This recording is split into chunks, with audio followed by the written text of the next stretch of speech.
திரு ஸ்டாலின் அவர்களே, நீங்கள் எத்தனை அவதாரம் எடுத்தாலும், எத்தனை பெயரில் அறிவிப்பு கொடுத்தாலும், உங்களுடைய ஆட்சி முடிவு கட்டுகின்ற தேர்தல் 2026 தேர்தல்.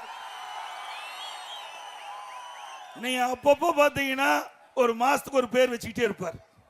ஒரு பேரை வைப்பாரு, போட்டோ ஷூட்டுக்கு வருவாரு, அதோட முடிஞ்சு போச்சு. அப்படி 52 குழு போட்டிருக்காரு. 52 திட்டத்தை அறிவிச்சு 52 குழு போட்டு அது என்ன செய்யறதுன்னே தெரியல. ஒரு குழுவை போடுவாரு, ஒரு அறிவிப்பு கொடுப்பாரு, அதுக்கு ஒரு தலைவரை போடுவார், அதோட விட்டுருவாங்க. அப்படிப்பட்ட ஆட்சி தொடர வேண்டுமா? இதெல்லாம் மக்களை ஏமாற்றுவதற்காக போடுகின்ற நாடகம். அண்மையில் பாருங்க, ஓர் அணியில் தமிழ்நாடு, ஓர் அணியில் தமிழ்நாடு.